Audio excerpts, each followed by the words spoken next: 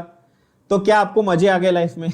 क्या आपने H plus निकाल लिया, और H प्लस निकाल लिया तो आपने पीएच निकाल लिया? बोलो हाँ या ना। अब कितना आसान लग रहा है? अब ऐसा लग रहा है अरे यार ये तो स्ट्राइक होना चाहिए था ना। हाँ, यही यहां पर गेम है पूरा जेईई एडवांस का। चलो आगे की सॉल्विंग करो फटाफट। तो फाइनल कैलकुलेशन ऐसी आएगी 1.3 और 1.2। अच्छा नीचे से देख लो, ये 2020, तो ऊपर 10⁻², ऊपर 10⁻² आ रहा है, तो ये 10⁻1 को मैंने बाहर ले लिया, बराबर। और यहां पे आ रहा है 1.3 अपॉन 1.2, मतलब ये 1.08 का रूट आ रहा है। क्लियर? 1.08 का रूट आपका आता है बच्चों अराउंड 0.10, हाँ 1.04 × 10⁻1। तो ये आपका फाइनल आंसर आता है, यानी कि अरे यार सॉरी, यानी कि आंसर आता है 0.01, sorry 0.104 is your H plus का कौन मोलार, हाँ ऑब्वियसली मोलार। इसका पीएच निकालना ये आपका। अच्छा ये ऐसे भी रख लो ना, चलेगा। यहाँ देखो जेईई एडवांस का पेपर आपका लेंदी होता है, ये तो मतलब इसमें बोलने की बात ही नहीं है ना। इसका आपको क्या करना है? पीएच निकाल लेना है, ठीक है। So negative log of this number 1.04 × 10⁻⁻1, तो इसमें हो जाएगा 1 माइनस लॉग ऑफ 1.04, बरोबर है। तो पीएच की वैल्यू आपकी आ जाएगी 1 माइनस लॉग ऑफ 1.04। 10.4 का अगर आप लॉग निकालने जाओगे लॉग टेबल से तो 0.016 आता है, ठीक है। तो आंसर आ जाएगा आपका 0.984, आपका पीएच आ जाएगा 0.984, 0.984 आपका पीएच आता है। प्लीज नोट कि ये 1993 का क्वेश्चन है। ऑनेस्टली ये आपको करना चाहिए भी नहीं, क्योंकि अब ऐसी कैलकुलेशंस नहीं आती। उनको पता है यार आप लॉग लेके बैठने वाले नहीं हो, 1.04 का लॉग नहीं निकालने वाले हो, राइट? ये सारी चीजें नहीं। ये क्वेश्चन में बोलता है A2 plus B2 gives to AB, ठीक है, और इसमें बोल रहा है एट 100 डिग्री सेल्सियस हो रहा है, ओके। 50 नहीं sorry, equilibrium constant is 50 Kc की वैल्यू इज 50। 1 लीटर का फ्लास्क है, 1 मोल A2 था, और it is connected to a 2 liter flask containing 2 mole of B2. How many mole of AB will be formed at 373 degree Celsius? Not Kelvin, mind you. They've given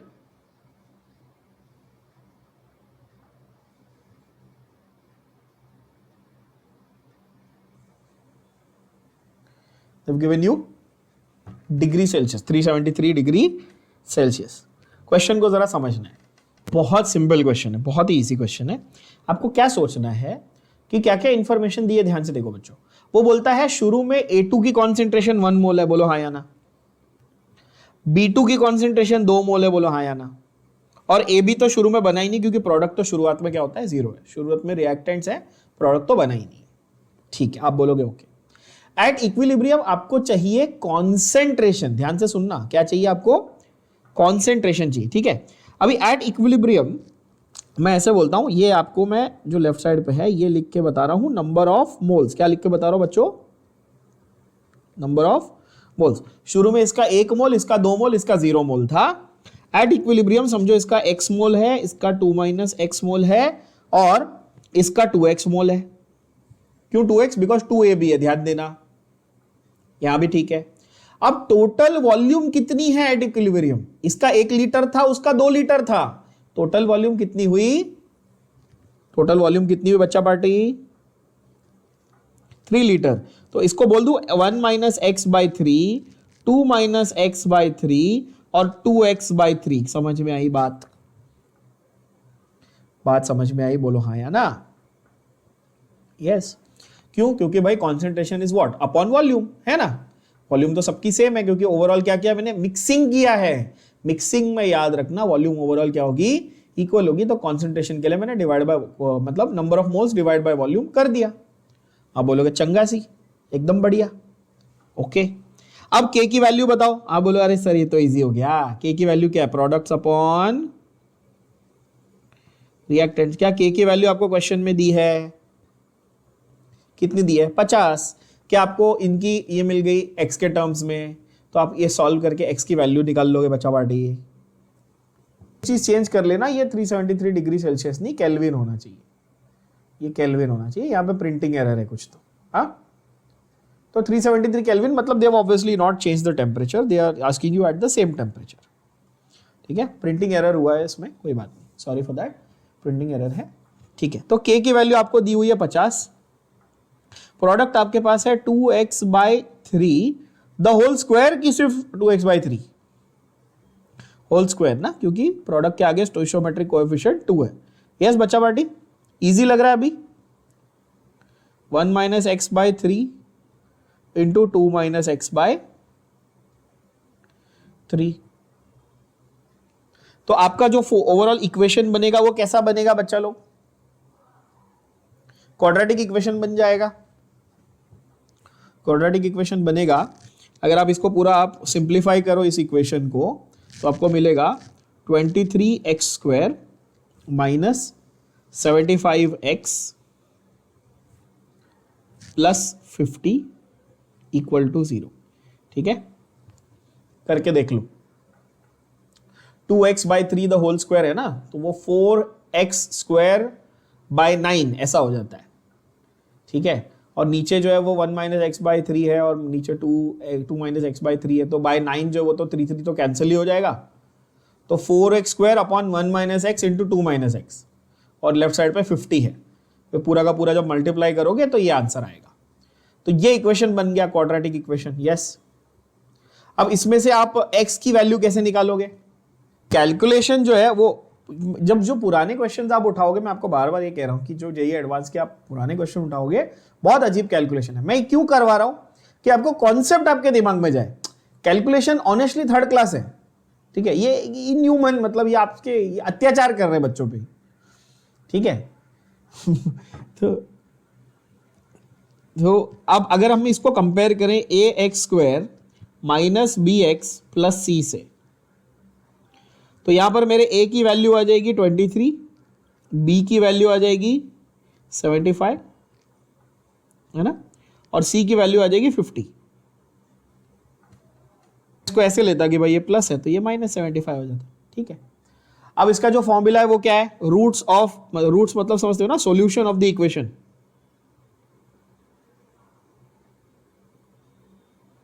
है ना।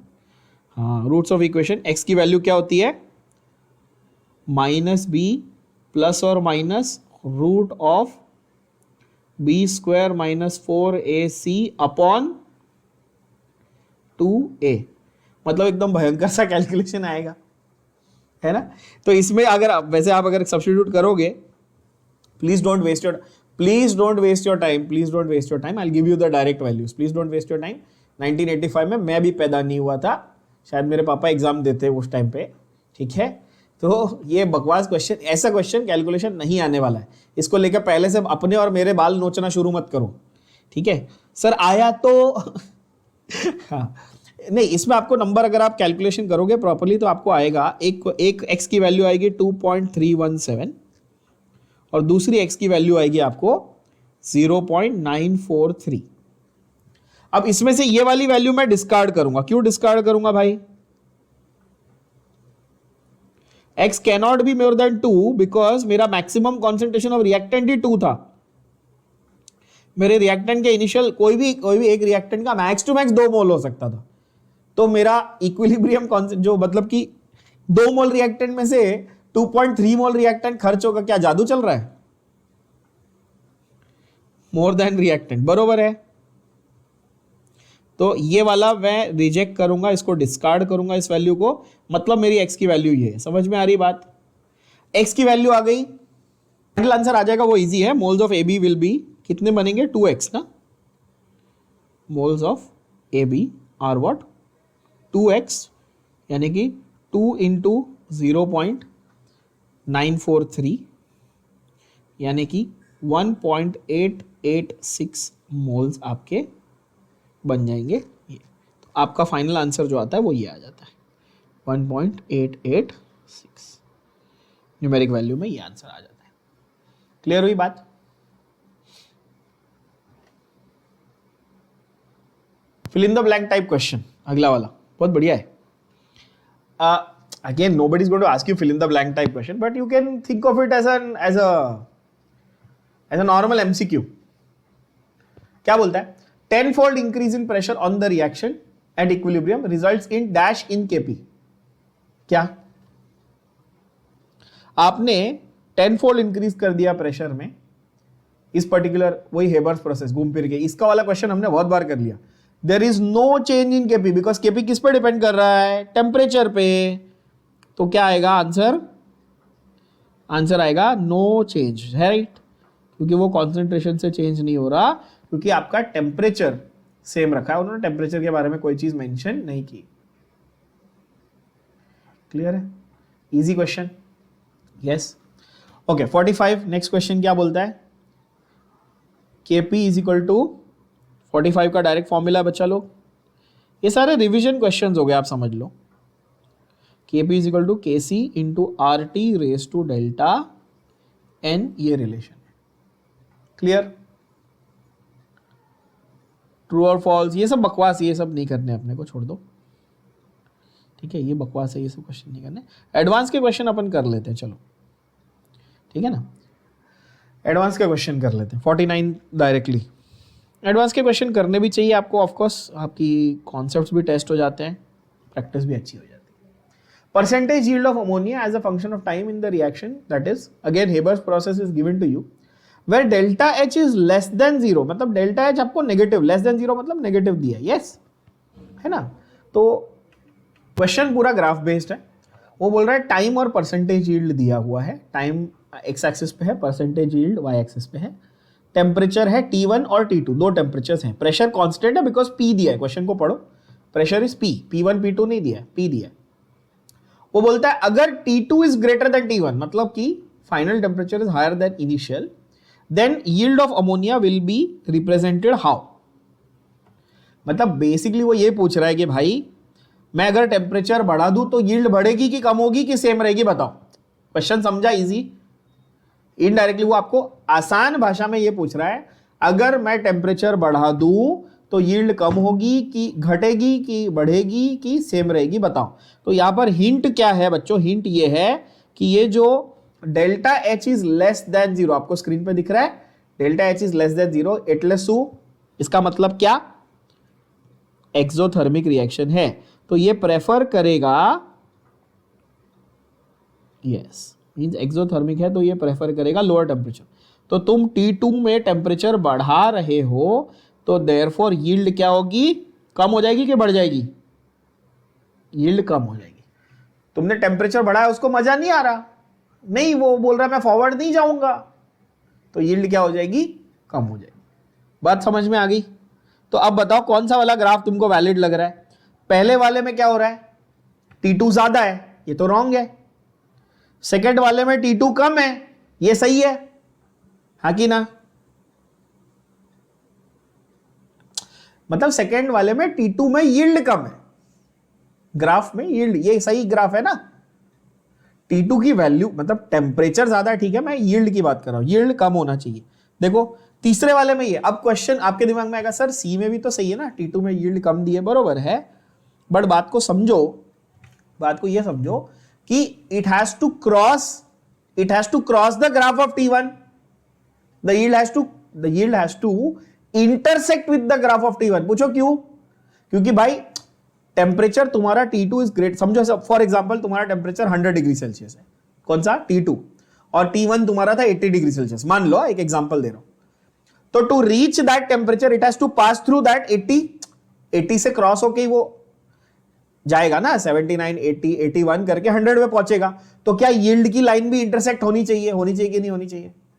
बात समझ में आ रही है? तो बी और सी में फर्क समझ में आया? They can't be two independent lines ना बच्चों, क्लियर? तो सी और डी तो वैसे ही रॉन्ग हो गया, मतलब डी तो एकदम ही गलत है कि T2 में यील्ड ज्यादा दिखाई है ना? तो बी और सी में अगर आपको कंफ्यूजन है तो बी क्यों करेक्ट है बॉस? बिकॉज क्या होगा, वो ग्राफ जो है वो इंटरसेक्ट होना चाहिए। क्लियर हुई बात? बोलो हाँ या ना? बढ़िया, बहुत अच्छे। एडवांस 2013 का अगला सवाल क्या बोलता है? Thermal dissociation equilibrium of CaCO3 is studied under different conditions as. ठीक है, एक ऐसा है कि भाई CaCO कैल्शियम कार्बोनेट का, पहली बात तो कैल्शियम कार्बोनेट का डिसोसिएशन कैसा होता है? तो CaCO3 कैसे डिसोसिएट होता है बच्चों?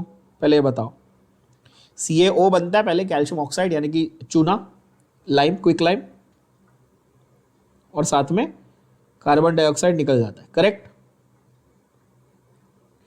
बाय द वे इस प्रोसेस को हम लोग ड्राई डिस्टिलेशन भी बोलते हैं, ये ध्यान में रख लेना जरा जो मैंने कहा।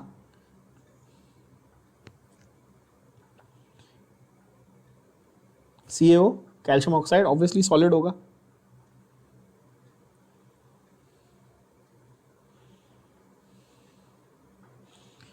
ओके।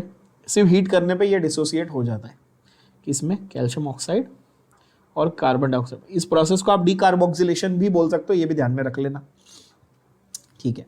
अब ये तो टेम्परेचर पे डिपेंड करता है ना ऑब्वियसली भाई, कि आप जितना हीट करिए, बिकॉज यहां पर सीधी सीधी दिख रही की बात कि सिर्फ हीटिंग ही तो हो रहा है और कुछ हो ही नहीं रहा। क्या हो रहा है? सीधा हीटिंग हो रही है, ठीक है। आप बोलोगे फाइन। अब यहां पर क्या क्या फंडे हैं? तो भाई कैल्शियम कार्बोनेट क्या था? सॉलिड था। कैल्शियम ऑक्साइड क्या है? सॉलिड है। और कार्बन डाइऑक्साइड क्या है? गैस है। तो पूरा का पूरा जो दारोमदार है इस रिएक्शन का, पूरी जो रिस्पॉन्सिबिलिटी है वो कार्बन डाइऑक्साइड की कॉन्सेंट्रेशन पर डिपेंड करेगी। बोलो हाँ या ना? क्योंकि सॉलिड की तो आप यूनिटी मान लेते हो, तो गैस की डिसाइड करेगी, तो Kp जो है वो सीधा सीधा PCO2 से ही डिसाइड हो जाएगा। यस और नो? Everybody understands this? कोई सवाल, कोई doubt?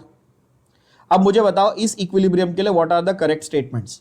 Delta H is dependent on T। क्या डेल्टा H जो है वो टेम्परेचर पे डिपेंड करता है? हाँ, एंथैल्पी जो है वो टेम्परेचर से फर्क पड़ता है ना उसको, एक्सोथर्मिक है या एंडोथर्मिक है हमको मालूम है। यहां पर ये हीट मांग रहा है हमसे, मांग रहा है कि नहीं मांग रहा है? हम हीट कर रहे हैं ना इसको, ठीक है। तो एंथैल्पी तो है वो ऑब्वियसली भाई डिपेंड करता ही है। अगर आप फिजिक्स में थर्मोडायनेमिक्स पढ़ते हो तो आपको पता है डेल्टा एच की वैल्यू सीपीडीटी या सीवीडीटी होती है कि नहीं?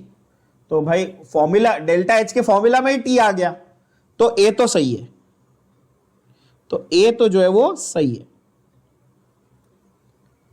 अच्छा, के की वैल्यू मैंने आपको बता दिया कि किस पे डिपेंड कर रही है, सीधा सीधा CO2 पे फर्क पड़ रहा है उसको, ना ही वो कैल्शियम कार्बोनेट से उसको फर्क पड़ रहा है, ना ही उसको किससे डिपेंड कर रहा है, क्या बोलते हैं, ना ही उसको इस पे डिपेंड कर रहा है। तो आप बोलोगे हाँ ठीक है। और delta H is independent of catalyst, ये भी सही है, यस। अब कुछ बच्चे ये सोचेंगे कि सर आपने ये लिखा है ना, तो सी गलत क्यों है? तो ABCD चारों राइट होने चाहिए। कितने लोग ये सोच रहे हैं? तो K जो है वो प्रेशर पे डिपेंड नहीं करता, वो टेम्परेचर पे डिपेंड करता है। अभी क्वेश्चन 44 में वापस से याद दिलाया, तो इसलिए सी गलत है। समझे कि नहीं समझे? ठीक है, तो आंसर होगा A, B एंड D। ये मल्टीपल चॉइस वाले, जो मल्टीपल ऑप्शंस करेक्ट वाले क्वेश्चन होते हैं एडवांस में, ये वो वाला था। ठीक है, ऐसा और एक सवाल है आपका एडवांस 2013 का, मतलब this is not multiple options, this is only I think one option will be, obviously one option will be correct. It's a numerical question, is very simple. Ag2CrO4 silver chromate है ना, CrO4 is what? Chromate. Cr2O7 is what? Dichromate. ठीक है, तो Ag2CrO4 का KSP का value आपको दिया हुआ है, सॉल्युबिलिटी ढूंढनी है इन 0.1 मोलर AgNO3 सॉल्यूशन। मजाक क्वेश्चन, मजाक क्वेश्चन है। ठीक है, क्या करना है, Ag प्लस का स्क्वायर क्यों? क्योंकि यहाँ पे 2 थे, ठीक है ना। और Ag प्लस की वैल्यू कहाँ से निकाल लेंगे? AgNO3 दिया हुआ है, कितना दिया है? 0.1 मोलर दिया हुआ है, तो वहां से 10⁻⁻1 का होल स्क्वायर, और S की वैल्यू निकाल ली 1.1 × 10⁻10, यानी कि बम्बई आपका करेक्ट आंसर बन गया।